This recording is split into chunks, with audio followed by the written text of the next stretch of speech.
guys, welcome back to my channel. If you're new around here, hi, my name is Chelsea. I'm an illustrator from Melbourne and I work a lot with watercolors, gouache and fine liner. Today I'm going to be talking about my illustration process and also my favourite art supplies that I use.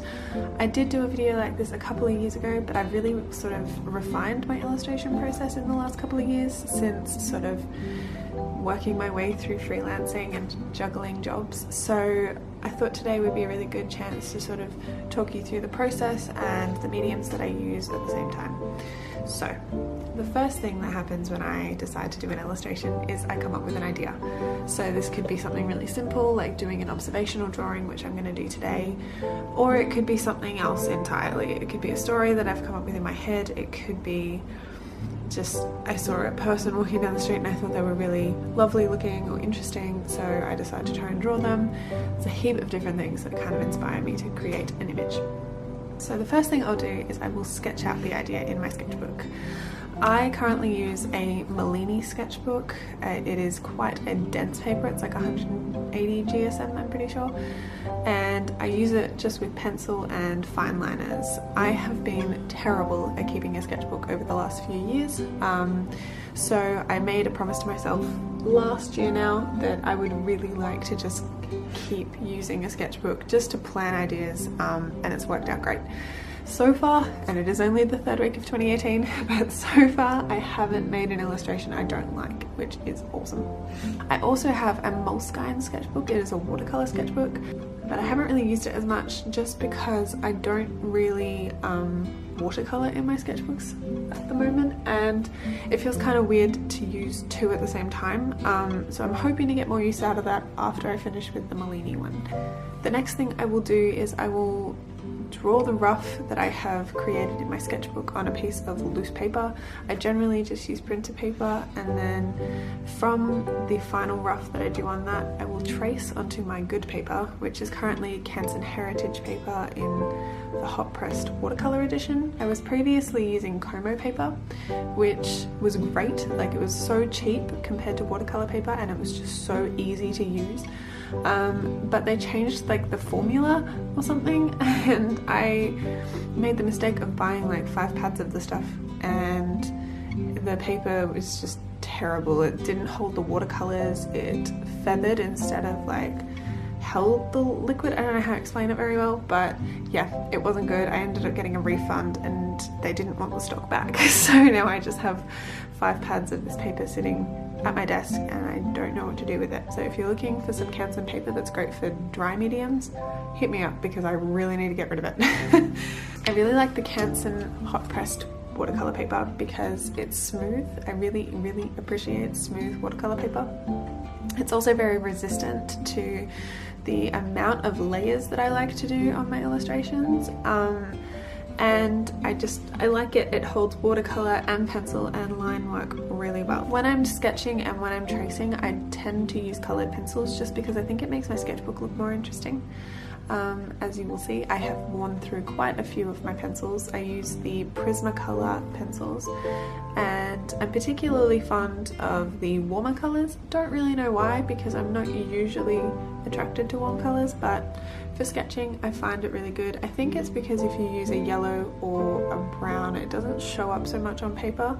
However, if you're scanning an illustration, the blue and the red pencils are pretty awesome because when you scan it, it doesn't show up.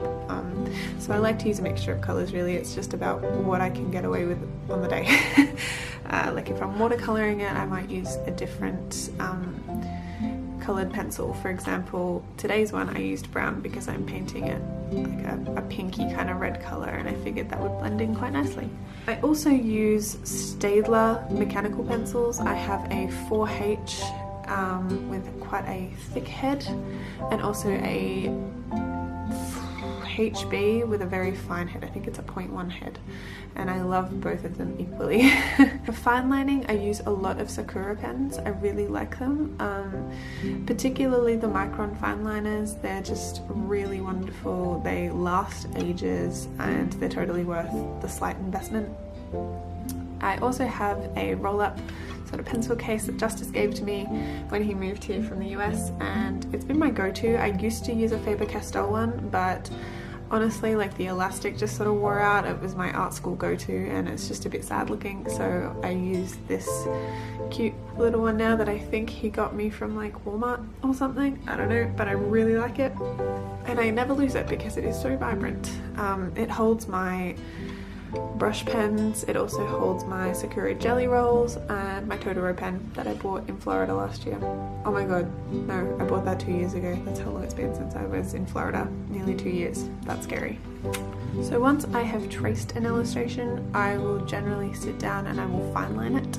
I am quite heavy-handed with a pencil sometimes, so if I find that I'm getting tired while I'm tracing at the window, my pencil lines might get a bit dense and it will sort of dig into the paper, it'll leave slight dents, so then I have to erase quite hard, which is very frustrating.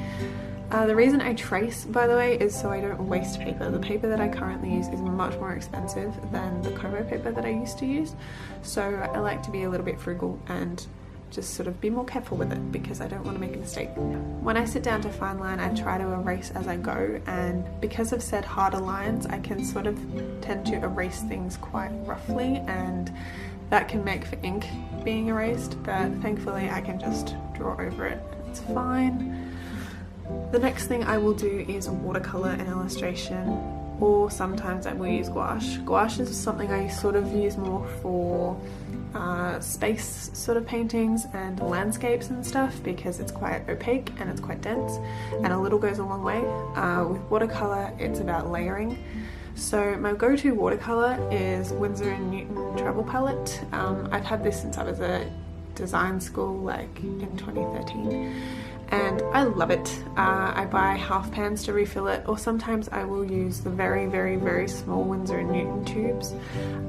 And I tend to mix on a big palette that I got given a couple years ago by my mum because she was so sick of me using her plates and her bowls to mix my ink. She was like, it's killing my ceramics, stop. So I don't use that anymore, I just sort of use this plastic one. I also like to use Ecoline watercolors just because I think they are really lovely. You can get some really opaque colors out of it, but you can also get some really pastel and pretty colors too. I also sometimes, as I said, use gouache, and my go-to gouache is Art Spectrum just because it's really cheap. And honestly, I have a lot of it left from art school a few years ago, so I don't use a lot of them very often, but the colors I do use I actually have double ups of now because I moved out and I forgot how much paint I had.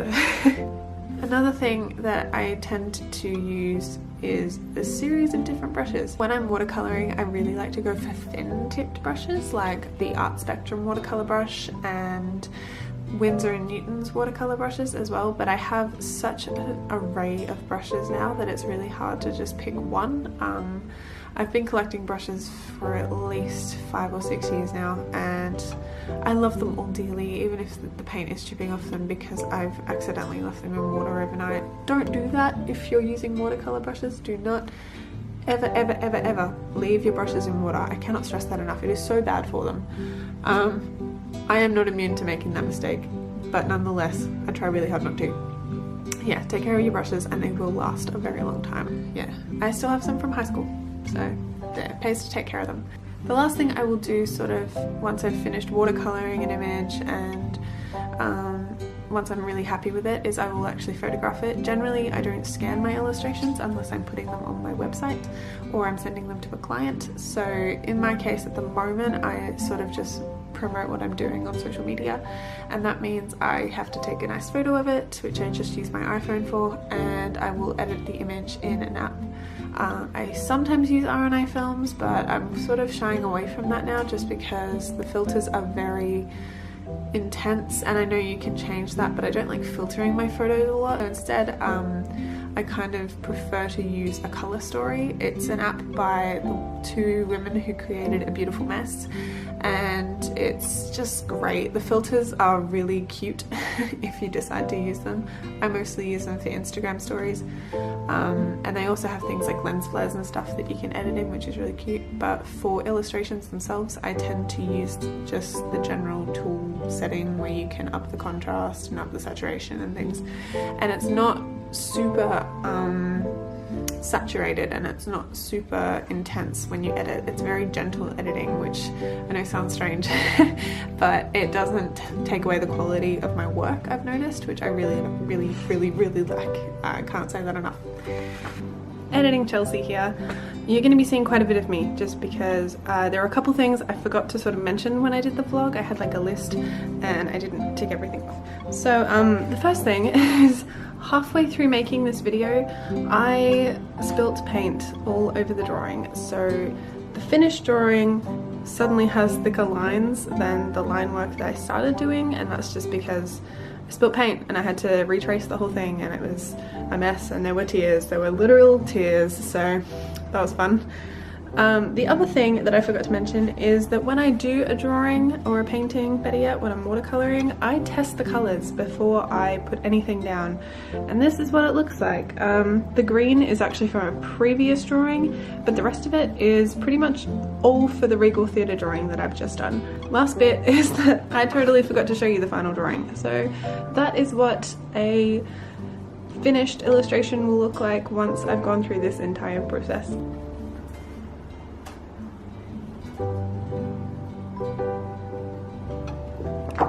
So yeah, enough from me. I will leave all the art supplies that I use below, and I will also link the shops that I buy from. If you're in Australia, it could be really helpful. My main go-to supplier is Ecoline, and also Art Stretches, which is in Northgate. They are really good, really reasonably priced, and they have student discounts.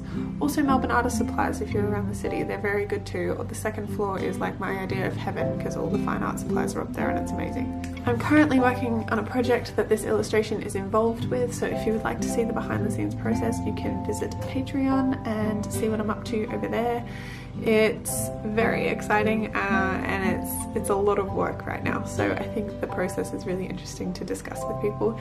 And yeah, I really like you to join our little community over there. It's really fun and I love the feedback from people, and I love my patrons. Last thing I'm going to plug, I promise, I am having an Etsy sale for all of January to clear out some prints. It's mostly just because I need money for wedding and things, but if you would like to go buy one, they will be on sale for the whole month and they're $10 each. So I will leave a link to my Etsy shop below as well. And now I'm done plugging and asking you for things and talking your ear off. And that's pretty much it. I really hope this has been informative for you if you are new to the practice. I sort of like to take my illustration process as something that I'm doing with my hands. I very rarely like to chuck it into Photoshop and do anything with it. That's just how I've seemed to change my process in the last few years. I definitely didn't put this much care into my previous illustrations, and I think because I had a cheaper paper it was easier for me to sort of just go, oh that didn't work, I'll just try it on another piece. Now that I have to be a bit more careful with the paper that I have, I think my practice has become a lot slower and a lot more careful, which I don't think is a bad thing. See you guys next week. And by the way, happy 2018. I haven't vlogged since last year, so happy first vlog of 2018. Bye guys.